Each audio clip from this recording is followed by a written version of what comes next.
கோவில்பட்டியில் கடத்தலுக்காக பதுக்கி வைத்திருந்த ரேஷன் அரிசி மூட்டைகளை பறிமுதல் செய்த கிழக்கு காவல் நிலைய காவல்துறையினர். தூத்துக்குடி மாவட்டம் கோவில்பட்டி சுப்பிரமணியபுரம் சுடுகாட்டு பகுதியில் கடத்தலுக்காக ரேஷன் அரிசி மூட்டைகள் பதுக்கி வைத்திருப்பதாக கிழக்கு காவல் நிலைய காவல்துறையினருக்கு பொதுமக்கள் தகவல் வழங்கினர். இதனையடுத்து விரைந்து வந்த காவல்துறையினர் அப்பகுதியில் சோதனை மேற்கொண்டனர். சோதனையில் சுடுகாட்டு பகுதியில் மறைவான பகுதியில் 5 மூட்டைகளில் ரேஷன் அரிசி பதுக்கி வைத்திருந்தது தெரியவந்தது. இதையடுத்து மூட்டைகளை பறிமுதல் செய்த காவல்துறையினர் வழக்கு பதிவு செய்து கடத்தலுக்காக பதுக்கி வைத்திருந்த 5 மூட்டை ரேஷன் அரிசியை காவல் நிலையத்திற்கு எடுத்து சென்றனர். தொடர்ந்து கடத்தலில் ஈடுபட்ட நபர்களை தேடி வருகின்றனர்.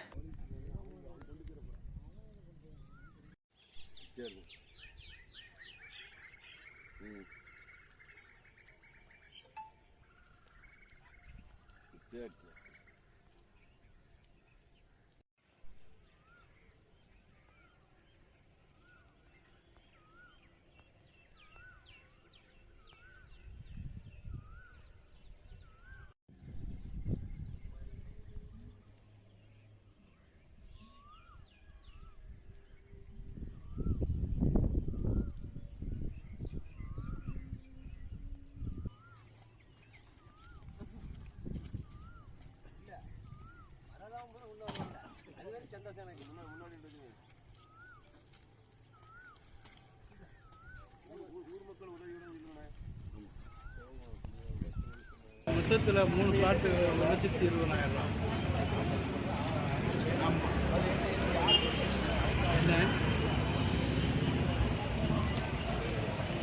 மரக்காணம் வட்டத்தில் அனுமந்தை மற்றும் கந்தாடு உட்பட 8 கிராமம் வட்டங்கள் உள்ளது. இந்த குறுவட்டங்களுக்கான ஜமாபந்தி நிகழ்ச்சி நடைபெற்றது.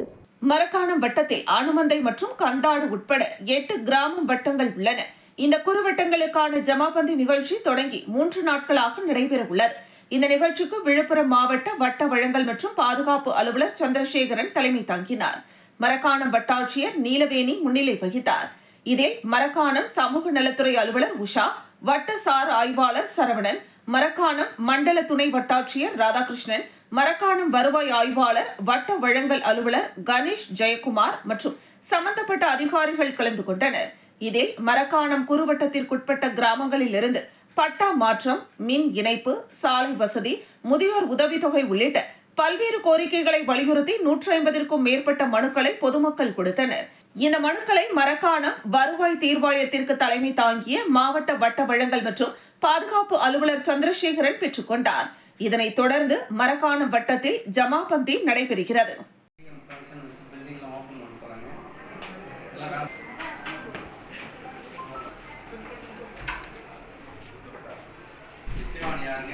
முன்னாடி பட்டா ட்ரான்ஸ்ஃபர் பண்றது ஏதாவது மனசு கொடுத்துட்டாங்களா? பட்டா இல்ல சார், இது இடம் மட்டும் வாங்கி மிஸ்மா இருக்காங்க.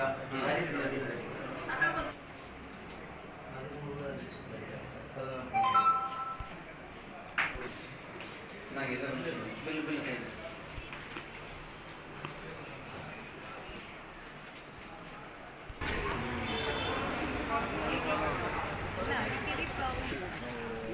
இது போட்டு இருப்பா எட்டலாம் வைக்கல. திண்டிவனத்தில் வன்னியர் சங்க தலைவர் குருவின் 7ஆம் ஆண்டு நினைவேந்தல் நிகழ்ச்சி நடைபெற்றது. விழுப்புரம் மாவட்டம் திண்டிவனத்தில் தாலுகா அலுவலகம் அருகில் பாட்டாளி மக்கள் கட்சியின் சார்பில் நகர செயலாளர் மணிகண்டன் ஏற்பாட்டில் வன்னியர் சங்க தலைவர் குருவின் 7வது ஆண்டு நினைவேந்தல் நிகழ்ச்சி மாவட்ட செயலாளர் ஜெயராஜ் தலைமையில் சிறப்பு அழைப்பாளராக மாநில இளைஞரணி செயலாளர் முகுந்தன் கலந்து கொண்டு குரு அவர்களின் திருவுருவ படத்திற்கு மாலை அணிவித்து மலர் தூவி மரியாதை செலுத்தினார். இந்த நிகழ்ச்சியில் சமூக நீதி பேரவை மாநில செயலாளர் வழக்கறிஞர் பாலாஜி, மாவட்ட துணை செயலாளர் பால்பாண்டியன், ரமேஷ், பாமக நிர்வாகிகள் சண்முகம், சலவாதி சேகர், விஜி, ரமேஷ், சுதாகர், கணபதி, வெங்கடேஷ், விக்னேஷ் உள்ளிட்ட பலர் கலந்து கொண்டனர்.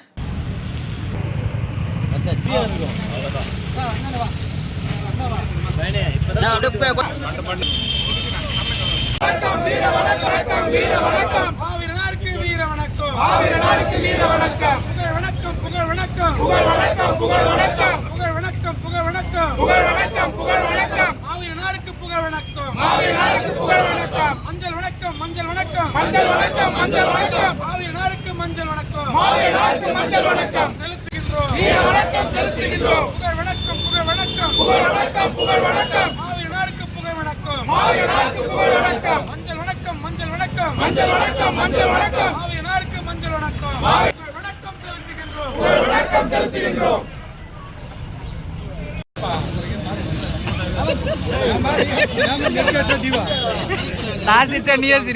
மதுராந்தகம் வடக்கு ஒன்றியம் சார்பில் கொளம்பாக்கம் பகுதியில் தெற்கு மாவட்ட துணைத் தலைவர் சசிகுமார் தலைமையில் ஆபரேஷன் சிந்தூர் வெற்றி பேரணி நடைபெற்றது.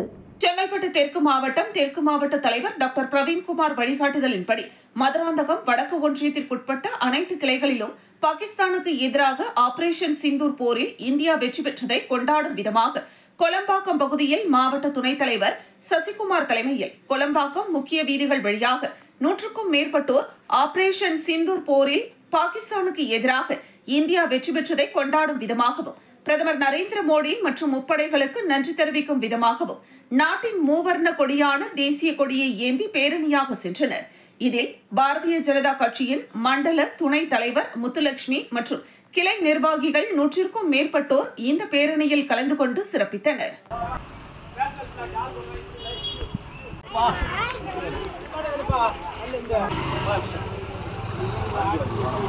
அப்ப கணவனை கொண்டுட்டு மனைவியை விட்டுட்டாங்க. அந்த மனைவிக்கு வந்து தெற்கு சைடுலாம் இந்திக்காரங்க இருக்கிற இடத்துலலாம் பொட்டு வைக்கிறது வந்து செந்தூர்னுவாங்க. யார் வேண்டி பாரத் மாதா கி பாரத் மாதா கி பாரத் மாதா கி இந்த பாரத் மாதா கி ஜெய் என்றது பாரத மாதாவுக்கு ஜெய் என்றது வணக்கம் சொல்றது. அதனால தான் நம்ம பாரத் மாதா கினாக்கா ஜெய் என்றது. இந்திய ராணுவம் வாழ்க, இந்திய ராணுவம் பாரத மாதா பாரத் மாதா கி பாரத தேசம் வாழ்க, பாரத தேசம்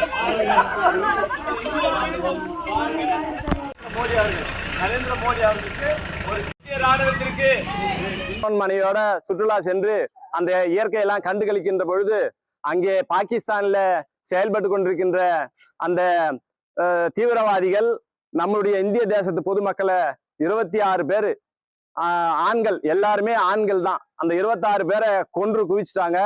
அதுக்கு நம்ம இந்திய தேசமே கொதித்தெழுந்தது. அதில் நம்மளுடைய பாரத பிரதமர் மிக சிறப்பாக செயல்பட்டு நம்மளுடைய இந்தியா தேசத்தினுடைய 26 பேர் கொன்று குவித்த அந்த தீவிரவாதிகளை படாலம் அருகே பாலாற்றங்கரையில் இரத்த காயங்களுடன் புதைக்கப்பட்ட ஆண் சடலம் மீட்பு. படாலம் காவல் நிலைய எல்லைக்குட்பட்ட புலிப்பரகோவில் கிராமத்தில் உள்ள சுடுகாடு அருகே பாலாற்றங்கரையில் சுமார் 50 வயது மதிக்கத்தக்க அடையாளம் தெரியாத ஆண் நபரின் சடலம் முகத்தில் இரத்த காயங்களுடன் புதைக்கப்பட்டு இருப்பதாக அப்பகுதியைச் சேர்ந்த பொதுமக்கள் படாலம் காவல் நிலையத்திற்கு தகவல் தெரிவித்தனர். தகவலின் அடிப்படையில் சம்பவ இடத்திற்கு சென்ற படாலம் காவல்துறையினர் வருவாய்த்துறை அதிகாரிகளுடன் இணைந்து பிரேதத்தை கைப்பற்றி செங்கல்பட்டு அரசு மருத்துவமனைக்கு உடற்கூறு ஆய்விற்காக அனுப்பி வைத்து இவர் யார், எந்த பகுதியை சார்ந்தவர், இவரை எதற்காக இப்பகுதியில் புதைக்கப்பட்டார், இது கொலையா அல்லது வேறு ஏதேனும் காரணமா என பல்வேறு கோணங்களில் காவல்துறையினர் வழக்கு பதிவு செய்து விசாரணை மேற்கொண்டு வருகின்றனர். படாலம் அருகே பாலாற்றங்கரையில் 50 வயது மதிக்கத்தக்க அடையாளம் தெரியாத ஆண் சடலம் இரத்த காயங்களுடன் மண்ணில் புதைக்கப்பட்ட சம்பவம் அப்பகுதியில் பெரும் பரபரப்பை ஏற்படுத்தியுள்ளது.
செய்யூரில் புதிய அரசு கலை அறிவியல் கல்லூரி தொடக்க விழா காஞ்சி தெற்கு மாவட்ட கழக செயலாளர் சட்டமன்ற உறுப்பினர் க. சுந்தர் பங்கேற்பு.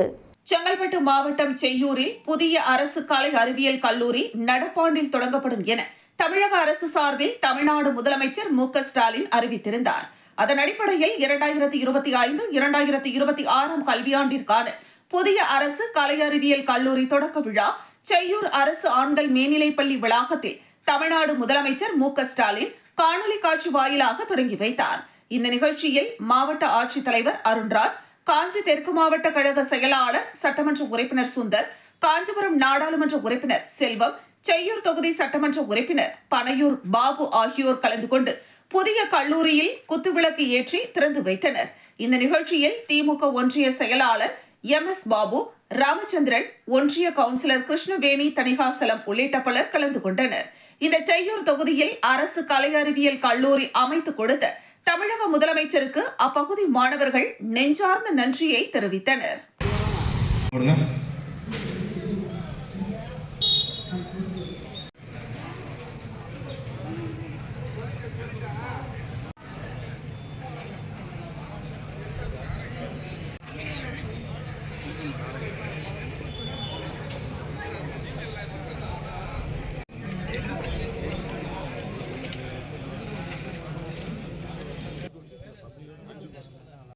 ஹலோ, கேக்குதுங்களா? நாங்க பேசுறது இன்ஸ்ட்ரக்ஷன் சார் கொடுத்தார, கேக்குதா?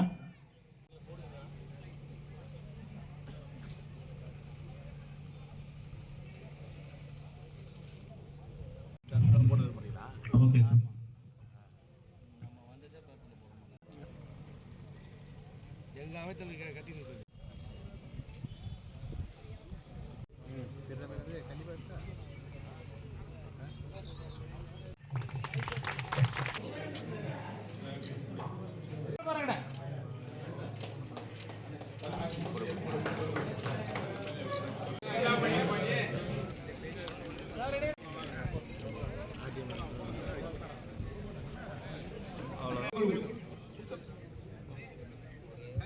விருத்தாச்சலம் புறவழிச்சாலை இறைச்சி கழிவுகளை கொட்டும் கூடாரமாக மாறி வருவதை கண்டுகொள்ளாத நகராட்சி நிர்வாகம். கடலூர் மாவட்டம் விருத்தாச்சலம் நகரத்தை சுற்றி புறவழிச்சாலை அமைக்கப்பட்டுள்ளது. அவ்வாறு அமைக்கப்பட்டுள்ள புறவழிச்சாலையான பழத்தோட்ட சாலையில் நகரத்தின் பல்வேறு பகுதிகளில் செயல்படக்கூடிய இறைச்சி கடைகளில் இருந்து வெளியேற்றப்படும் கழிவுகள் அனைத்தையும் கொட்டிவிட்டு செல்வதால் துர்நாற்றம் வீசி வருகிறது. இதனால் அவ்வழியாக செல்லும் வாகன ஓட்டிகள் கடும் சிரமத்திற்குள்ளாகி வருகின்றனர்.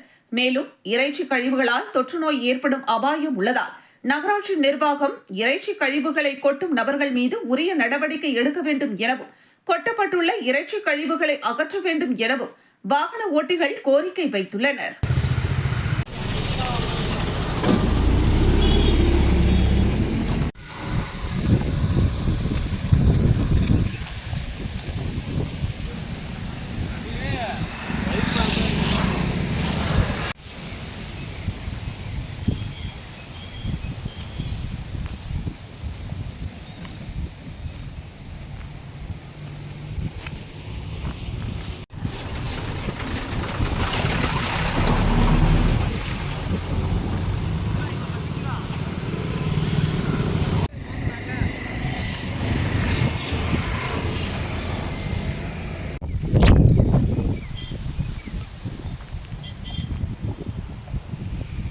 பெண்ணாடம் அருகே லாரி மோதி இருசக்கர வாகனத்தில் சென்ற இளைஞர் பலி.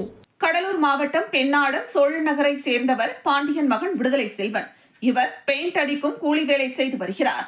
இந்த நிலையில் இவருக்கு திருமணமாகி 7 ஆண்டுகள் ஆகிறது. இதில் 2 பெண் குழந்தைகள் உள்ளனர். இந்த நிலையில் நேற்று முன்தினம் 8:30 மணியளவில் அவருடன் வேலை செய்யும் ரஷித்கான் என்பவருக்கு சொந்தமான இருசக்கர வாகனத்தில் சென்றனர். இருசக்கர வாகனத்தை ரஷித்கான் ஓட்டி சென்றார். விடுதலை செல்வன் பின்னால் அமர்ந்து சென்றார்.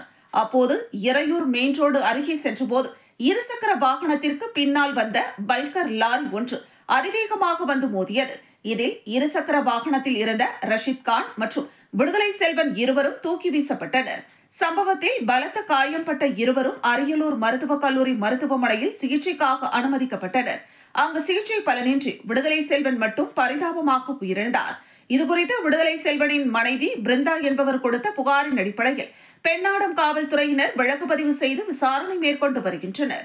நீலகிரி மாவட்டம் உதகையில் கனமழை பெய்து வருவதால் அழகர் மலை, தலையாட்டு மந்து ஆகிய தாழ்வான பகுதிகளில் உள்ளவர்கள் நிவாரண முகாம்களில் தங்க வைக்கப்பட்டுள்ளனர். நீலகிரி மாவட்டம் உதகையில் கனமழை பெய்து வருவதால் அழகர் மலை, தலையாட்டு மந்து ஆகிய தாழ்வான பகுதிகளில் உள்ளவர்கள் நிவாரண முகாம்களில் தங்க வைக்கப்பட்டுள்ளனர். இவர்களை அந்தந்த முகாம்களில் உள்ளவர்கள் மாவட்ட பொறுப்பு அமைச்சர், தமிழ் வளர்ச்சி மற்றும் செய்தித்துறை அமைச்சர் சாமிநாதன் அவர்களும், தேர்தல் பணி செயலாளர், அரசு தலைமை கொறடா ராமச்சந்திரன் ஆகியோர் பார்வையிட்டு அவர்களுக்கு தேவையான கம்பளி, போர்வைகள், உணவு உள்ளிட்டவைகளை வழங்கினர். மேலும் உதகை ஹில்பங் சாலையில் கார் மீது மரம் விழுந்ததையும் பார்வையிட்டனர். மாவட்ட அவைத்தலைவர் போஜன், மாவட்ட துணை செயலாளர் ரவிக்குமார், மாவட்ட மீனவரணி அமைப்பாளர் ராஜா, மாவட்ட பிரதிநிதி வெங்கடேஷ், உதகை நகரமன்ற உறுப்பினர் விஷ்ணு பிரபு மற்றும் அரசு அதிகாரிகள், கழக நிர்வாகிகள் உள்ளனர்.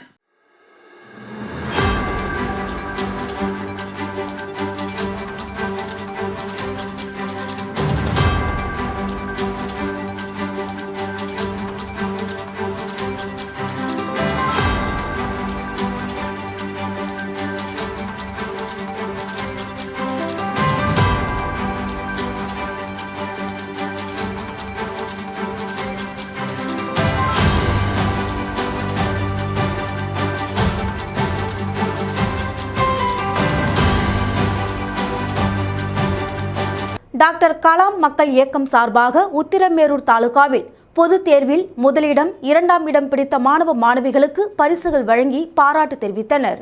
காஞ்சிபுரம் மாவட்டம் டாக்டர் கலாம் மக்கள் இயக்கம் சார்பாக ஒவ்வொரு ஆண்டும் உத்திரமேரூர் தாலுகாவிற்குட்பட்ட பகுதிகளில் பொதுத் தேர்வு எழுதி முதலிடம், 2வது இடம் பிடித்த மாணவ மாணவிகளின் வீட்டிற்கு சென்று டாக்டர் கலாம் மக்கள் இயக்க நிறுவனர் என் கார்த்திகேயன் புத்தகப்பை, இனிப்புகள் வழங்கி பாராட்டு தெரிவித்து வருகிறார்.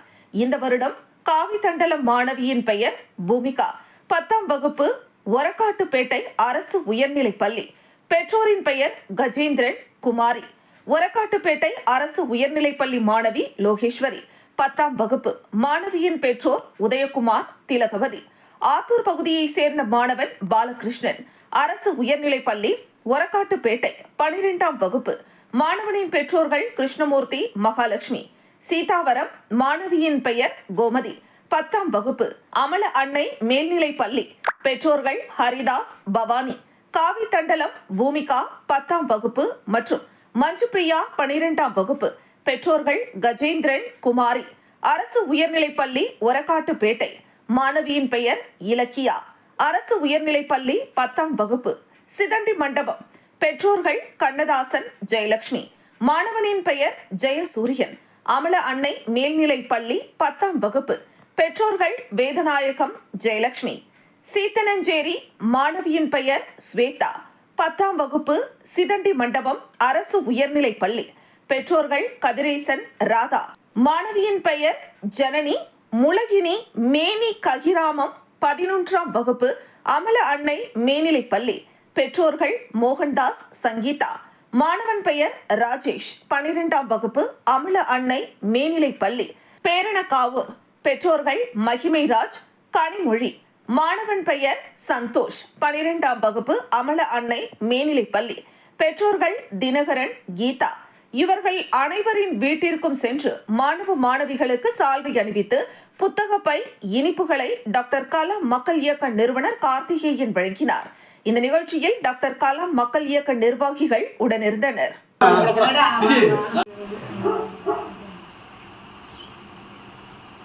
ஓகேண்ணா, ஓகே. ஓகேண்ணா, ஓகேண்ணா. ஓகேண்ணா. பேப்பர்லாம் போடுவோம். பேர்லாம் ஓட்டிப்பா. ஓகேண்ணா. நான் திருப்பி வரணும். ஓகேவா?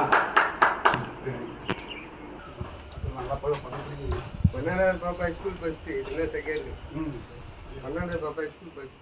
அப்படியா? எப்போ? இப்போதான். அது இது பத்து பாப்பா கொடுமா. என்ன ஆறாம். கொஞ்சம் பாருங்க. கொஞ்சம் பாருங்க. ஓகேண்ணா, டன். ஓகேண்ணா. மழையிலும் மாறாத கடமை, ஊட்டியின் தூய்மை பணியாளர்களின் அரிய சேவை. மழை கொட்டி கொட்டி பெய்தாலும் தங்கள் கடமையை தடைபட செய்யாமல் தொடர்ந்து செய்வது ஒரு சிலருக்கே இயலும். அந்த ஒரு சிலரே முக்கியமானவர்கள் நம் ஊட்டியின் தூய்மை பணியாளர்கள். இயற்கையின் கோபத்தையும் பொருட்படுத்தாமல் மக்கள் நலனுக்காக தங்களது வாழ்க்கையை பணியாக வைத்து பணியாற்றும் இவர்களது சேவையை பாராட்டுவோம். ஊட்டியின் மலைப்பகுதி பெரும்பாலான நாட்களில் பனிப்பொழிவும் மழையும் வழக்கமாகவே இருக்கிறது. ஆனால் இத்தகைய வானிலை நிலையில் கூட நகரின் தூய்மையை பராமரிப்பது என்பது சவாலான ஒன்று. மழைக்குடை, மாஸ்க், கையுறைகள், ரப்பர் பூட்ஸ் அணிந்து பணியாற்றும் தூய்மை பணியாளர்கள், சாலைகளில் குப்பை அகற்றும் வடிகால்களை திறக்கும் காட்சிகள், சாலையின் ஒவ்வொரு குப்பையையும் அகற்றி நகரில் நீர் தேங்காமல் இருக்க தூய்மை பணியாளர்கள் அயராது உழைக்கின்றனர். மழை காலம்னா எங்களுக்குத்தான் அதிக வேலையாகும். நாங்க செய்யலனா நெகிழி எல்லாம் வடிகால்களில் தேங்கி மக்கள் வரம்பாக வில்லங்கப்படும். எங்க வேலை கொஞ்சம் கஷ்டமா இருந்தாலும் நாங்க நம்ம ஊருக்காக செய்வோம் என கூறும் இவர்களால் நகரம் சுத்தமாகவும் மக்களின் நலனாகவும் இருக்கிறது. கடமையை கடவுளாக கருதி கடைசி வினாடியிலும் தங்களது பணியை விலக்காமல் செய்யும் தூய்மை பணியாளர்களுக்கு நமது வணக்கங்கள்.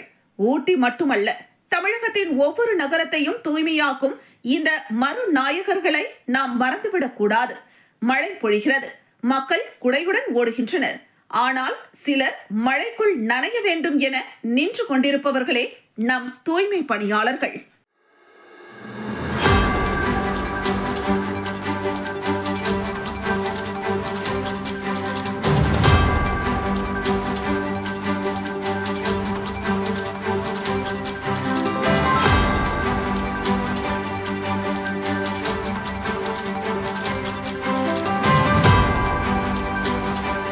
கார் ஓட்டுநருக்கு திடீர் வலிப்பு. அதிவேகமாக சென்ற கார் சாலையோரத்தில் இருந்த சிறு பாலத்தின் தடுப்பு சுவற்றில் மோதி விபத்து. அதிவேகமாக சென்ற கார் சாலையோரத்தில் இருந்த சிறு பாலத்தின் தடுப்பு சுவற்றில் மோதி சுமார் 10 அடிக்கும் மேல் பறந்து சாலையோரம் இருந்த சக்தி தியேட்டரின் சுவற்றில் மோதி கவிழ்ந்து விபத்தில் சிக்கியது. இதில் அதிர்ஷ்டவசமாக காரில் பயணித்த 4 நபர்கள் உயிர் தப்பினர். கார் விபத்து குறித்த சிசிடிவி வீடியோ காட்சிகள் வெளியாகி உள்ளது. காரை ஓட்டிய நீலகிரி மாவட்டம் ஊட்டி எமரால்டு பகுதியை சேர்ந்தவர் 48 வயதான ஈஸ்வரன் என்பவர். காரில் பயணித்தவர்களை மீட்டு மேட்டுப்பாளையம் அரசு மருத்துவமனைக்கு அனுப்பி வைத்தனர். அங்கு அவர்களுக்கு சிகிச்சை நடைபெற்று வருகிறது.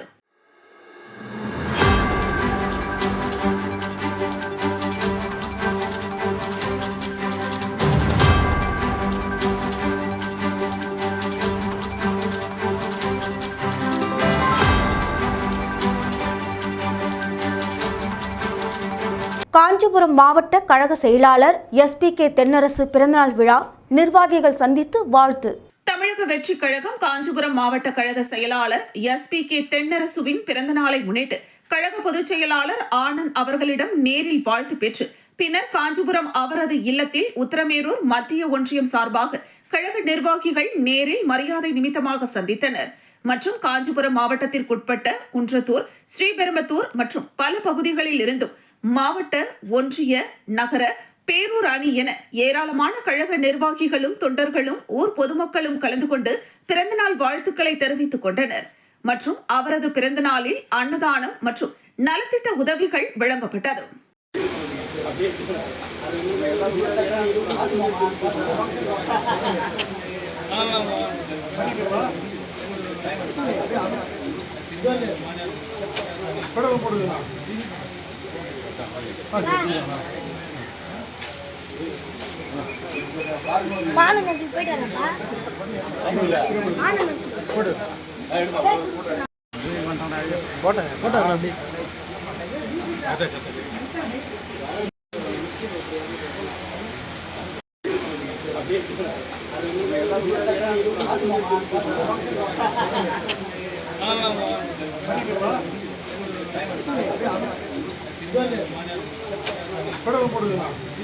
திட்டக்குடி அருகே மேல் ஆதனூர் கிராமத்தில் உள்ள ஸ்ரீ மாரியம்மன் கோவில் தீமிதி திருவிழா வெகு விமர்சையாக நடைபெற்றது.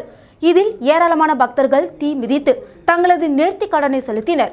கடலூர் மாவட்டம் திட்டக்குடி அருகே மேல் ஆதனூர் கிராமத்தில் ஸ்ரீ மாரியம்மன் திருக்கோவில் உள்ளது. இந்த திருக்கோவிலில் ஆண்டுதோறும் வைகாசி மாத திருவிழா வெகு விமர்சையாக நடைபெறும். இந்த நிலையில் கடந்த 16ஆம் தேதி கொடியேற்றத்துடன் துவங்கப்பட்டது. தினமும் சுவாமிக்கு சிறப்பு அபிஷேகம் நடைபெற்று இரவு சுவாமி வீதி உலா நடைபெற்றது. இந்த நிலையில் முக்கிய நிகழ்வான தீமிதி திருவிழா நடைபெற்றது. இந்த தீமிதி திருவிழாவில் பக்தர்கள் தீ மிதித்து தங்களது நேர்த்திக் கடனை செலுத்தினர். இந்த தீமிதி திருவிழா காண மேல் ஆதனூர், அதன் சுற்றுவட்டார பகுதியான கீழ் ஆதனூர், கீரனூர், புலிவளம், ஆவட்டி, குடிகாடு உள்ளிட்ட கிராமத்திலிருந்து 1000க்கும் மேற்பட்ட பக்தர்கள் கண்டுகளித்தனர். இந்த தீமிதி திருவிழாவிற்கு ஒத்துழைப்பு கொடுத்த கிராம பொதுமக்களுக்கும் வெளியூரில் இருந்து வந்திருக்கின்ற அனைத்து பொதுமக்களுக்கும்